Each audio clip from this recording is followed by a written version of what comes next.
Welcome back for another cup of Coffeesodes. Ready to dive into some fascinating research? Always. What are we exploring today? Well, you know how everyone is still trying to figure out this whole remote work versus return to office situation? Yeah. A listener sent in a research paper that digs into what happens when tech companies mandate a return to the office. Oh, this is definitely a hot topic. Everyone has an opinion, but I'm all about data-driven insights. Lay it on me. All right, so the paper's called Return to Office and the Tenure Distribution by David Van Dijcke, Florian Gunsilius, and Austin Wright. They took a look at three big names in tech, Microsoft, SpaceX, and Apple, to see how return-to-office policies impacted employee tenure, especially for those seasoned veterans. Interesting. Each of those companies has a very different culture. What do they find? Get this. After these companies implemented return-to-office policies, they saw a wave of senior employees heading for the exit. Really? That's a pretty significant finding. Before we jump into the details, can you give us some context? Absolutely. The pandemic forced a lot of us into remote work, right? Now that things are settling down, companies are trying to figure out how to bring people back to the office. But it's not always aligning with what employees want. Right. It's been a bit of a tug of war. So this research is trying to understand what happens when companies mandate a return to the office, even if some employees prefer to stay remote. Exactly. And they used a massive amount of data to do it. 260 million resumes linked to company data. This let them track employee movement and how long people stayed at these companies, both before and after those return-to-office policies kicked in. Wow, that's a huge data set. So how did they approach the analysis? Did they focus on all three companies equally? They actually focus mainly on Microsoft. Why Microsoft specifically? Well, a couple of reasons. First, they were one of the first big tech companies to implement a pretty strict return-to-office mandate, requiring 50% in-office attendance back in April 2022. I see. That was even before the wave of tech layoffs started later that year. Right, so by focusing on Microsoft, they could isolate the impact of the return-to-office policy from other factors like those layoffs, which could also influence employee turnover. That makes sense. Isolating variables is key in research like this. So how did they account for other differences between companies? Did they just compare Microsoft to Apple and SpaceX directly? Actually, they used a really interesting statistical technique called distributional synthetic controls. Okay, I'm going to need you to break that down for me. I'm intrigued, but not a statistician. Of course. Imagine creating a synthetic Microsoft using data from similar companies that didn't implement those return-to-office mandates. It's like creating a parallel universe where Microsoft didn't call everyone back. Okay, I think I'm starting to get the picture.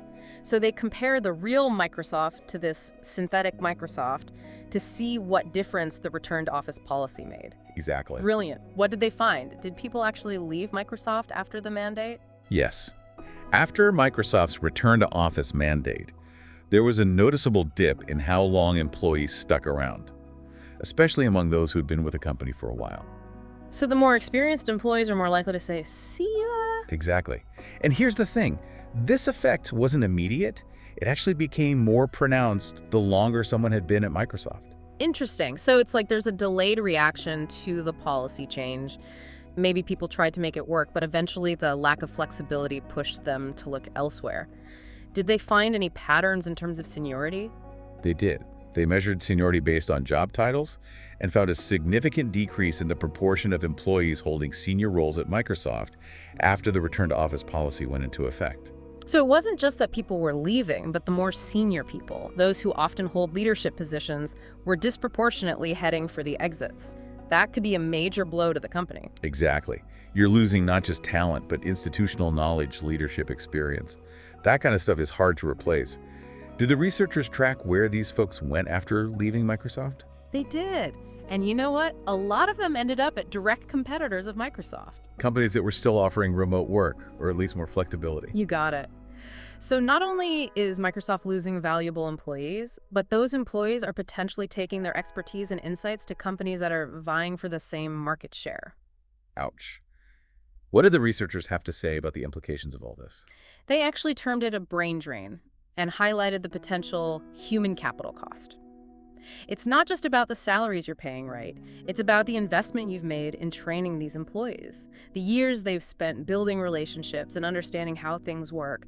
That all walks out the door with them. That's a powerful point. It's not just about losing a body in a seat. It's about losing years of accumulated knowledge and experience. I'm starting to see why this research is causing a stir. Exactly.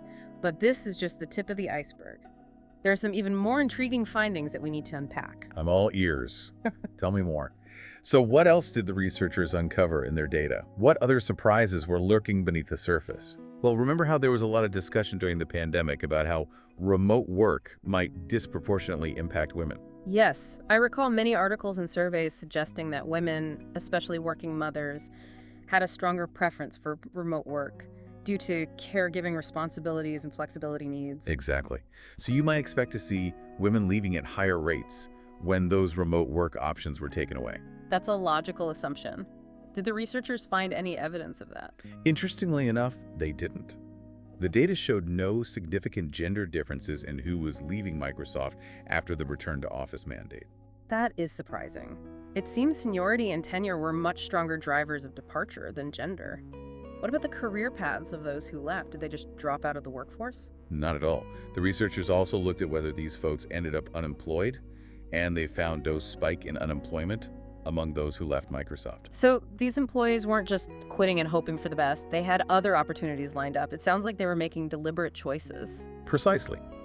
In fact, many of them moved to similar roles at different companies.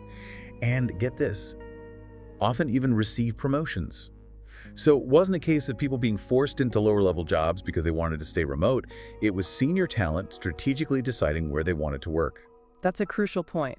It suggests this wasn't a matter of desperation, but rather a calculated move toward better work arrangements.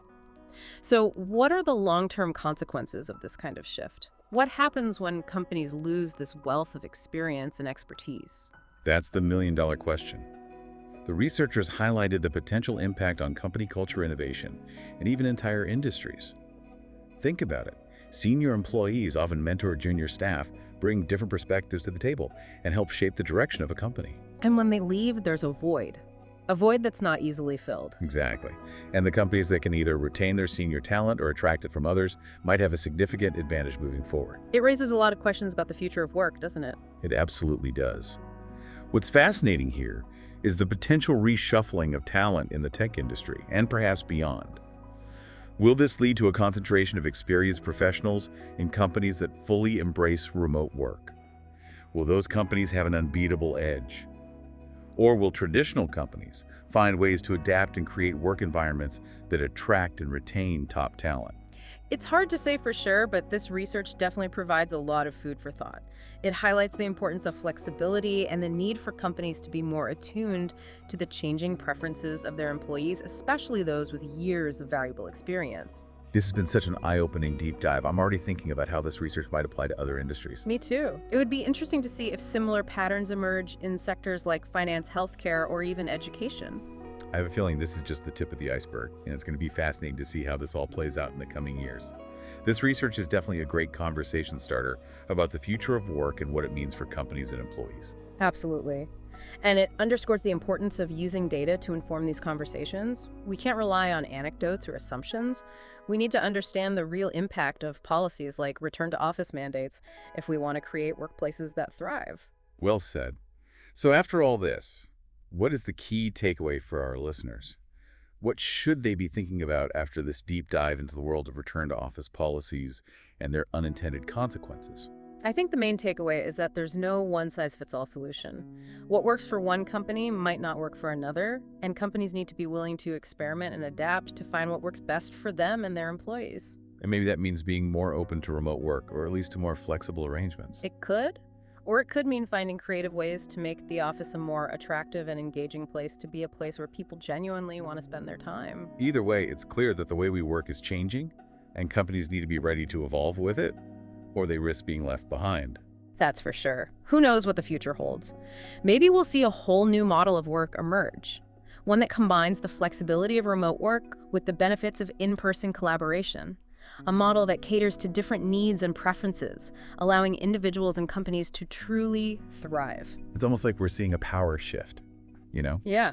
Companies used to hold all the cards, but now with remote work becoming more mainstream, talented individuals have more leverage to choose where and how they want to work. It's a fascinating dynamic. This research suggests that companies who cling to rigid return-to-office policies might find themselves struggling to attract and retain the best and brightest. especially those senior-level employees who have options. They're not afraid to walk away from a situation that doesn't align with their needs and priorities. Right, and those are the folks who bring so much to the table. Mentorship, institutional knowledge, leadership skills. Okay. Losing them isn't just about filling a vacant position. It's about losing a wealth of intangible assets. It makes you wonder, are companies fully grasping the long-term consequences of these decisions? Are they looking beyond the immediate costs and considering the ripple effects on company culture innovation and even their overall competitiveness? It's a crucial question. This study certainly suggests that there's a need for more nuanced thinking around return-to-office policies. It's not a simple one-size-fits-all situation. What are your thoughts on what companies should be doing differently? What can they learn from this research? Well, first and foremost, I think it's about listening to their employees. What are their needs and preferences? What kind of work environment allows them to do their best work?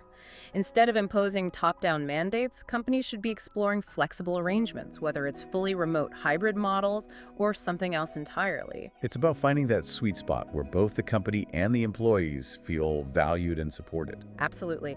And remember, flexibility isn't just about location, it's also about work hours autonomy and the ability to integrate work and life in a way that promotes well-being and productivity.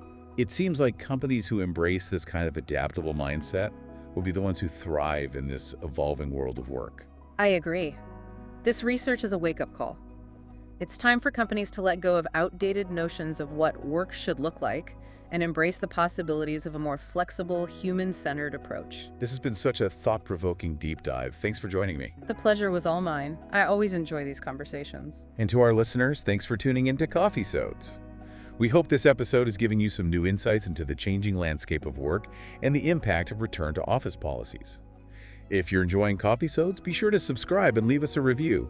We'll be back soon with another deep dive into a fascinating topic.